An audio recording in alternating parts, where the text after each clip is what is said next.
Deutsche Welle. Learning by ear. Fréquence à venir. Bonjour et bienvenue dans Learning by ear. L'enfant perdu, histoire de femmes monoparentales en Afrique. C'est le titre de notre feuilleton radiophonique dont je vous propose de suivre aujourd'hui le dernier épisode. Lors du volet précédent, M. Kassou a tiré sur Jonas alors que celui-ci tentait de le cambrioler avec 2 de ses amis. Ces derniers sont à présent au poste de police avec M. Kassou, tandis que Jonas est soigné à l'hôpital. Ce que l'adolescent ne sait pas est que l'homme qui lui a tiré dessus est son propre père. Pendant ce temps, Esther a décidé de révéler son amour à Jonas. Voici donc le 10e épisode, la guérison.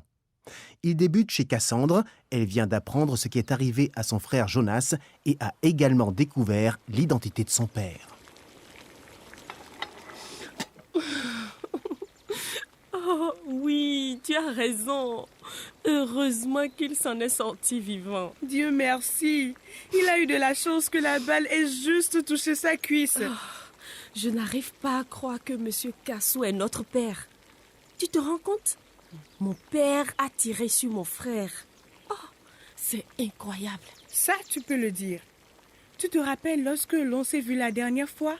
Tu m'as dit que tu n'avais aucune idée de l'identité de ton père. Oui, et papa Tiloun et maman Bella, eux, ils savaient qui il était depuis le début. Quoi? Comment ça? Ils étaient au courant? Mais pourquoi ils ne t'ont rien dit? C'est compliqué. Je t'expliquerai tout ça une autre fois. Bon, tu viens avec moi à l'hôpital tout à l'heure? Bien sûr, j'ai préparé quelque chose à manger pour Jonas. Un ami va garder Begidou et Samy. Et quand je reviendrai, je veillerai sur eux. Comme ça, tu pourras rester auprès de Jonas aussi longtemps que nécessaire. Oh, tu es un ange, Agathe. Merci beaucoup. Ne t'inquiète pas. Tu as vu Jonas ce matin? Tout ira bien. Le plus important est qu'il comprenne l'erreur qu'il a commise. Il faut qu'il revienne à la maison et que tu lui pardonnes. J'ai beaucoup réfléchi à tout cela. Jonas n'a pas de mère pour le conseiller. Il connaît son père maintenant. Mais quel genre de père est-il? Au lieu de s'occuper de lui, il lui a tiré dessus. Cassandre, s'il te plaît, ne pleure pas. C'était une pure coïncidence. N'oublie pas que Jonas a tenté de cambrioler la maison de son propre père. Agathe, pourquoi la vie est-elle si injuste? La vie est difficile pour tout le monde. Il faut que tu sois forte. Je vais essayer, mais j'ai l'impression de vivre un cauchemar. Mais bon, je n'ai pas le choix. Je dois me battre. Je suis heureuse de t'entendre dire cela, Cassandre. Et je serai toujours là pour toi. Attention, ta soupe va déborder. Oh, merci. Appelle-moi quand tu seras prête pour partir. Hein? D'accord. À tout à l'heure. À tout à l'heure.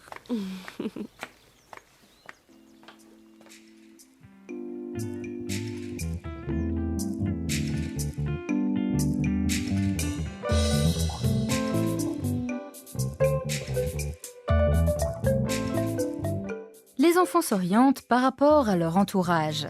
Ils ont donc besoin d'un modèle positif.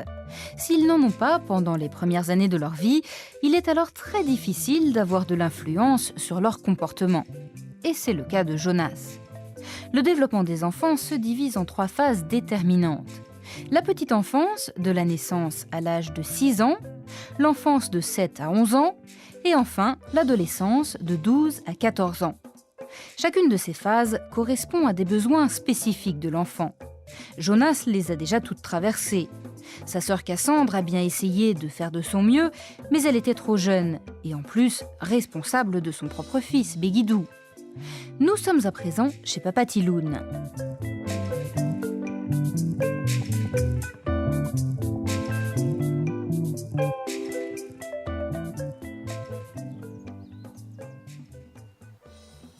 Maman Bella, viens maintenant. 1 minute, j'arrive, Papa Tiloun. Je vais t'attendre toute la journée. Je t'ai dit que je venais. Bonjour, Papa Tiloun. Vous avez l'air pressé. Oh, bonjour Agathe. Qu'est-ce qu'elle peut bien fabriquer dans la cuisine? Nous devons partir à l'hôpital. Vous savez, Cassandre et moi, nous allons aussi à l'hôpital. Oh. Esther est déjà en route et nous voulions la rejoindre. Nous nous voyons à l'hôpital alors. À tout à l'heure. Oui, à plus tard. Maman Bella! Bella! Oui, je suis là. C'est bien difficile de t'arracher de ta cuisine. En attendant, j'aimerais savoir comment tu t'en sortirais si je ne passais pas autant de temps à la cuisine. Aide-moi à porter cette casserole. J'ai préparé quelque chose pour Jonas. Bien. Je suis désolé. Je ne savais pas. Je vais la porter.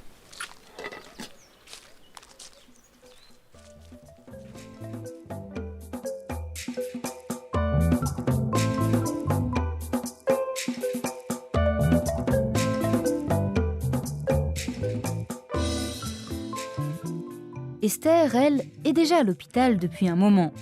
Elle patiente dans les couloirs, un bouquet de roses à la main. Elle voit arriver ses grands-parents, les bras très chargés et l'air fatigué.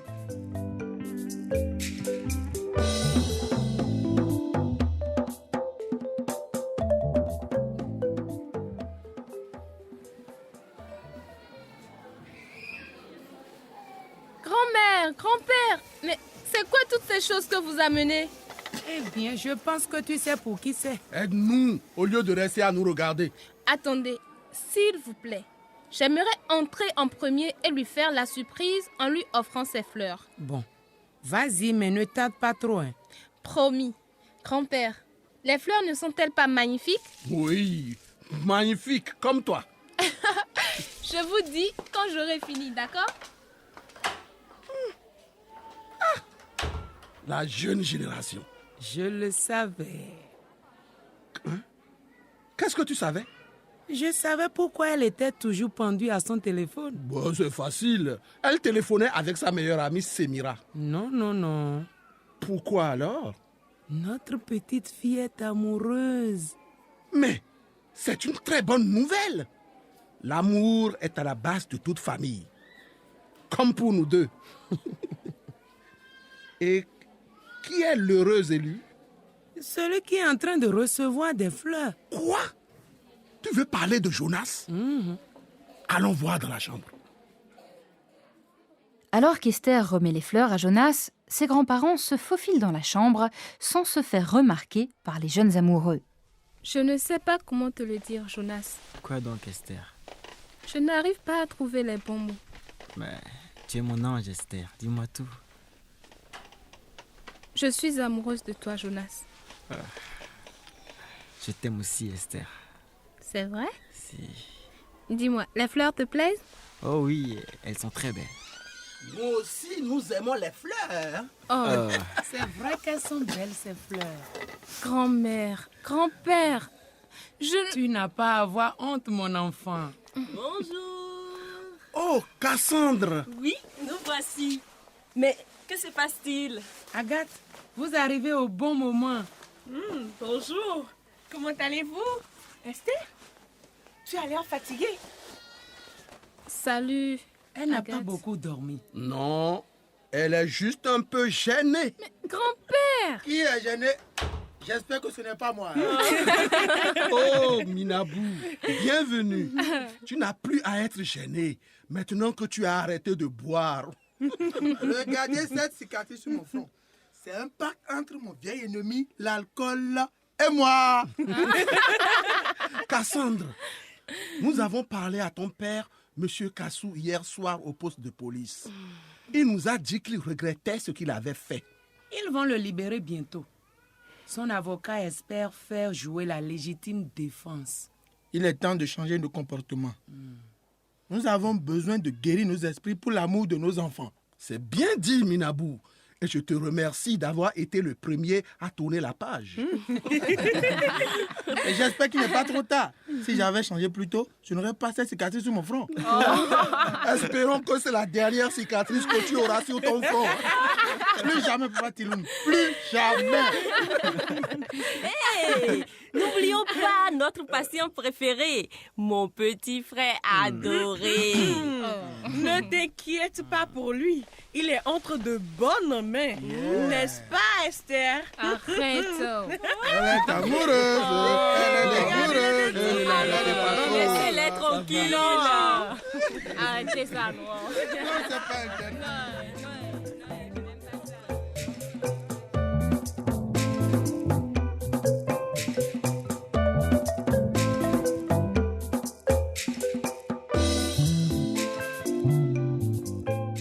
Tout est bien qui finit bien. Aucune larme n'a été versée aujourd'hui. Chacun a pu se rendre compte de l'importance des parents pour le développement des jeunes enfants. C'est donc sur cette note d'espoir que s'achève notre histoire, L'enfant perdu, histoire de femmes monoparentales en Afrique.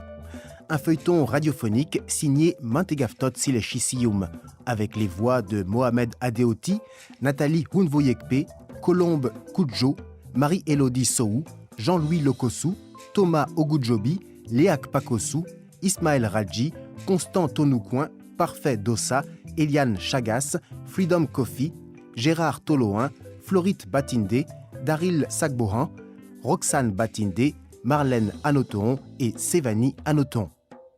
Prise de son Guts Burki. Assistant de production Hyacinthe Wagnon. Réalisation Yann Durand.